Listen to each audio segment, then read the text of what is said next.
Think tank में बाजार के जाने माने दिग्गज और बहुत ही बेहतरीन इन्वेस्टर्स विजय केडिया साहब कार्यक्रम में हो रहे हैं शामिल। केडिया साहब, स्वागत है आपका। धन्यवाद समय देने के लिए। सर, कैसे बताएंगे बजट कैसा लगा? मतलब कुछ अपने अंदाज में गा के या फिर शब्दों में ही? शब्दों में भी गाने तो आवाज ही नहीं निकल रही है सर। मैं मतलब मैं अभी तो 2 लाइन सर, कोई दर्द भरा गाना ही हो जाए ताकि मतलब क्या वो गले और दिल का दर्द दोनों जब साथ में मिलके आएंगे तो उसका मजा ही अलग होगा। तो दिल के अरमा आंसुओं में बह गए, हम वफा करके भी तन्हा रह क्या गए। बात तो है। अभी तो ऐसा आ रहा है सर। तो अपने मार्केट के लिए तो ऐसा कोई खास कुछ अभी तक तो ऐसा कुछ आया नहीं है जो समझ में आ रहा है। और तो बस बाकी आखिर देखिए, ठीक है, जो आया आया गया। वो बोलते हैं ना सर, होई वही जो सीताराम रचि राखा, क्यों करी तर्क बढ़ावी शाखा। तो अभी ये चीज तो आज खत्म हो जाएगी। अभी फिर कल से वापस जो हम पहले थे वहां से वापस अपनी जिंदगी की शुरुआत होगी और फिर एक नया अध्याय शुरू होएगा सर।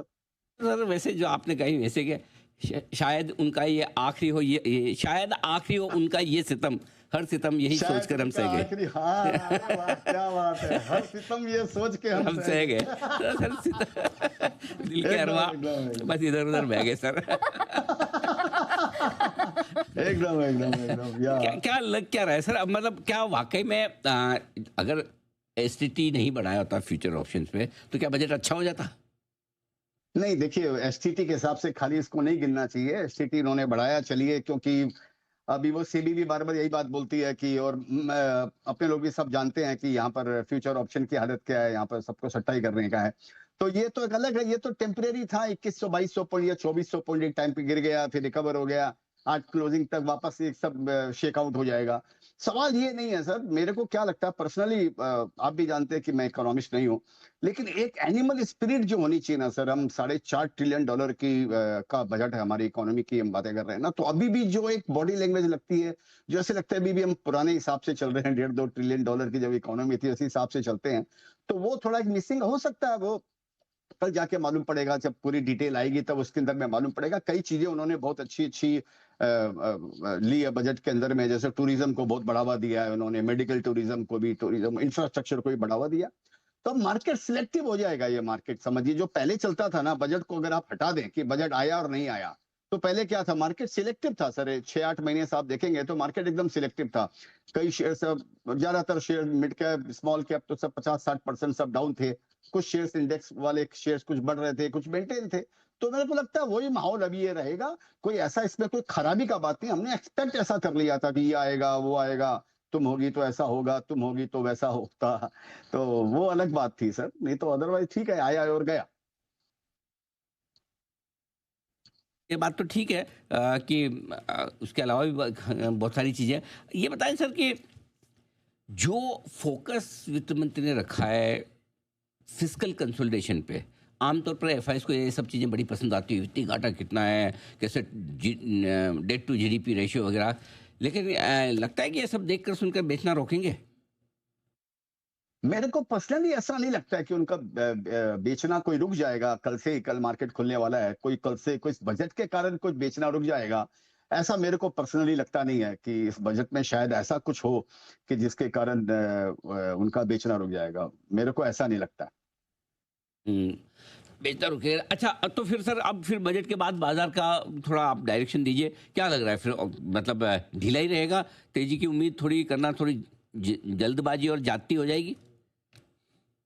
देखिए, मेरे को क्या लगता है, पहला मैं बात का जवाब दूं। जो उनका रुकना जो लगेगा ना, वो जब लगेगा जब हमें 7-7.5% की इकोनॉमी की बात करें, ग्रोथ रेट की बात करें, हमारी जीडीपी 7%, 7.5%, ये जब तक डबल डिजिट में नहीं जाएगी तब तक मेरे को लगता है उनका, या कोई और डेवलपमेंट हो, खाली वही एक कारण नहीं है, तब जाके कुछ हो सकता है कि उनकी रुकना छोड़िए, बहुत बड़ा पैसा उनका आएगा। अगर हम ये बोलने लग जाए कि हमारी नॉमिनल जो जीडीपी ग्रोथ रेट है वो 10% डबल डिजिट के अंदर में है, वो तब मेरे को ऐसे लगता है उनका रुकना रुकेगा, उनका बिकना रुकेगा और बड़ी मात्रा में बाइंग भी आ सकती है। और आगे का जहां तक सवाल है, मेरे को सर ऐसे लगता है कि ये मार्केट जो अभी 2026 में, अभी मेरे को ऐसे लगता है कि जो ऑल टाइम हाई जो बनाया था अभी 2-3 महीना पहले, जो भी बनाया था, मेरे को लगता है वो एक बाउंड्री है, वो इतनी जल्दी ये क्रॉस नहीं करने वाला है।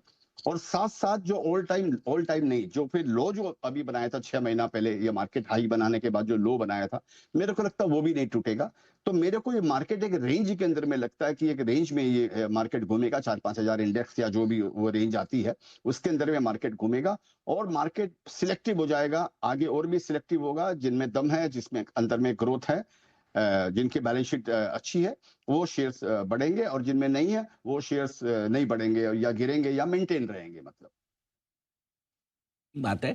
तो ये सारे कुछ मुद्दे हैं। अब बताएं सर, क्या पसंद आ रहा है इस बाजार में? अगर आ रहा है कुछ तो, नहीं आ रहा तो आप नोटा का भी इस्तेमाल कर सकते हैं। नहीं सर, क्या है ना कि अभी मेरे को ये लगता है कि मेरे को, जैसे मैंने आपको बताया कि मेरे को लगता है, जो मैं ऐसा सोचता हूँ कि ये नीचे का जो बॉटम उटम जो होना था इंडेक्स विंडेक्स का, वो हो गया। मिड कैप स्मॉल कैप भी ऊपर से 30-40-50-60-70% डाउन है। अरे बच्चे की जान लेंगे क्या सर, इतना गिर गया मार्केट उनके अंदर में। आखिर ऐसा नहीं है कि कोई वो कंपनी कोई खोखा कंपनी, उनके अंदर में भी मेरिट है, वैल्यूएशन कई कंपनियों में ऐसी हो गई मेजोरिटी में, जो एक रीजनेबल रेंज के अंदर में आ रही है। तो मेरे को तो ये लगता है कि मार्केट सिलेक्टिव होएगा। और मैं हमेशा बोलता हूँ, जैसे बुल मार्केट सनशाइन के जैसे, कहीं ना कहीं सूरज की किरणें रहती है, कहीं ना कहीं सूरज की रोशनी रहती है पृथ्वी के ऊपर में। तो यहाँ पर अपॉर्चुनिटी आपको मिलेगी।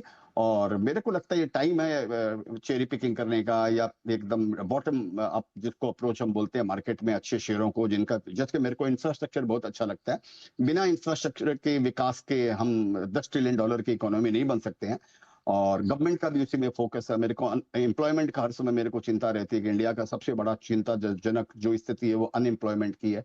वो भी इंफ्रा से उसमें सुधार होता है, टूरिज्म से उसमें सुधार होता है। गवर्नमेंट ने उस पर फोकस करने का चेष्टा किया है, उस चीज को उन्होंने नोटिस में लिया उन्होंने। तो मेरे को सिलेक्टिवली मार्केट में लगता है बाइंग का माहौल रहना चाहिए। चलिए, बिल्कुल ठीक बात है। सेलेक्टिवली खरीदारी का मूड माहौल अभी भी रहेगा। विजय सर, बहुत बहुत धन्यवाद आपका। आपने समय दिया और बाजार पर एक चीज़ और बताना चाहता हूँ। वैसे तो आपसे मैंने कई मुलाकात कर ली, कई सारे इंटरव्यू कर लिए, लेकिन अभी भी मैंने एक चीज़ रियलाइज़ की है सर, वो बताना चाहता हूँ। हाँ बहुत कम लोग, बहुत कम क्या, मुझे कोई दूसरा ध्यान में भी नहीं आता, कोई एक आध होगा तो होगा, जो मार्केट के बारे में, किसी भी चीज़ के बारे में टीवी पर ओपिनियन देते वक्त ये बोलते हैं कि मुझे ऐसा लगता है। नहीं तो यानी कि मार्केट में लोग ऐसा कह रहे हैं, वो अपनी ओपिनियन होगी लेकिन दूसरों पे डालें, क्योंकि खुद की ओपिनियन जब आप बोलते हो तो आपको ऑन करना पड़ता है।